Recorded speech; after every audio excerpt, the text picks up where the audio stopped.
Hey to all the viewers, for this week's information I'm going to be talking about the US debt crisis, war, and more. First off, I would like to talk about the US debt crisis.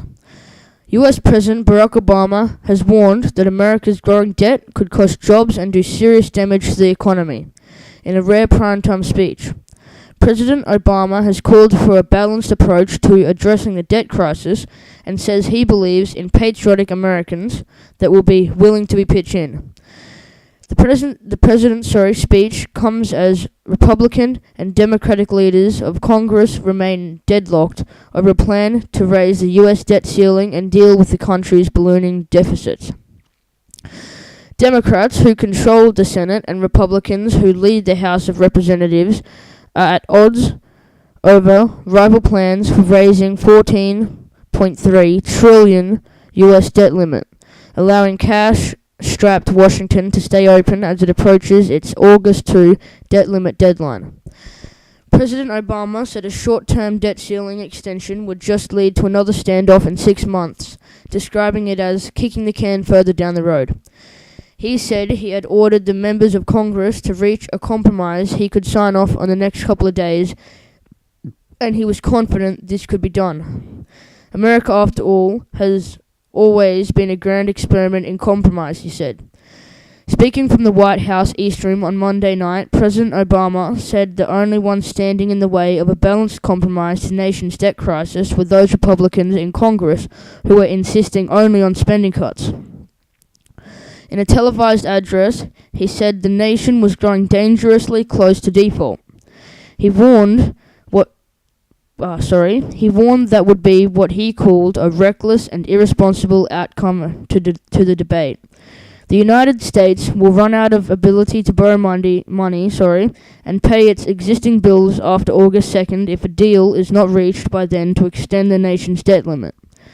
Next up is a long conversation about 24,000 documents stolen directly from the Pentagon. A foreign intelligence service swept 24,000 files from a U.S. defense contractor in March in one of the largest ever cyber attacks on the Pentagon supplier. A top Defense Department official revealed on Thursday. It is a significant concern that over the past decade, terabytes of data have been extracted by foreign intruders from corporate networks of defense companies. Deputy Defense Secretary William Lynn said in a single intrusion this March, 24,000 files were taken. Lynn said in a speech at National Defense University he outlined the Pentagon's strategy in cyberspace. Speaking to reporters after his speech, Lynn described the theft of data from the unidentified defense contractor as significant and one of the largest ever. It was large, 24,000 files, he said.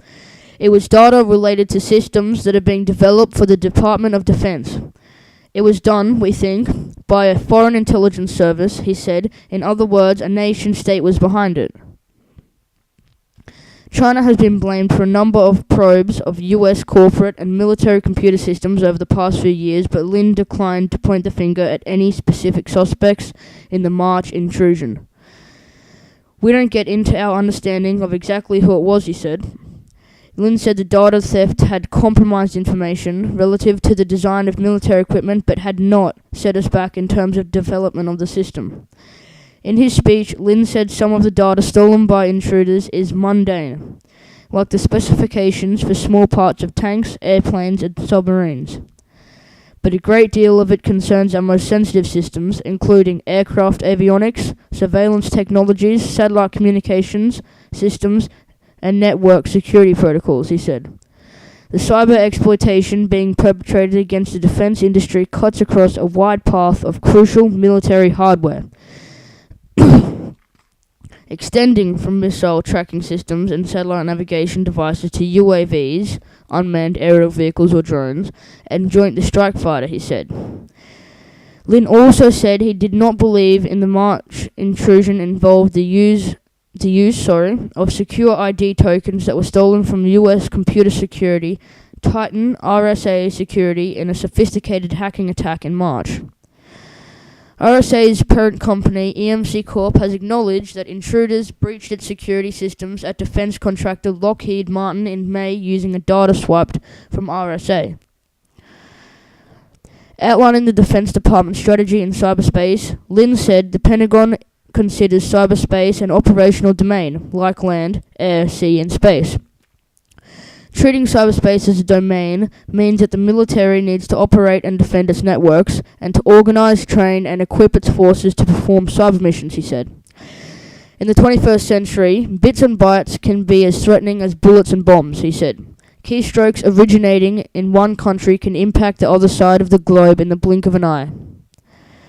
Lin said information technology has become so important to U.S. military operations that it virtually guarantees the future adversaries will target our dependence on it. Our assessment is that cyber attacks will be a significant component of any future conflict, whether it involves major nations, rogue states, or terrorist groups, he said. Lin also said U.S. military power served as a deterrent against cyber attack from a nation-state, but if a terrorist group gains disruptive or destructive cyber tools, we have to only assume that they will strike with little hesitation. The thrust of the Defense Department's cyber strategy is defensive, he said, and it should come as no surprise that the United States is preparing to defend itself. Just as our military organizes to defend against hostile acts from land, air, and sea, we must also be prepared to respond to hostile attacks in cyberspace, he said. Accordingly, the United States reserves the right under the laws of armed conflict to respond to serious cyber attacks with a proportional and justified military response at the time and place of our choosing, he said. Lin, who was accompanied by Marine General James Cartwright, Vice Chairman of the Joint Chiefs of Staff, declined to elaborate on U.S. offensive cyber capabilities or what would constitute an act of war in cyberspace. It's a judgment, Cartwright said, of an act of war. It's subjective, it's in the eye of the beholder. Next up, I'd like to talk about some actions from Turkey that could trigger a NATO confrontation with Syria.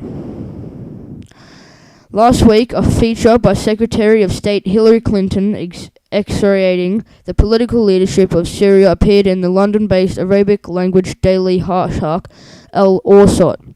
Saudi-supported and printed in 12 locations, it is considered to be among the most influential newspapers in the Arab world.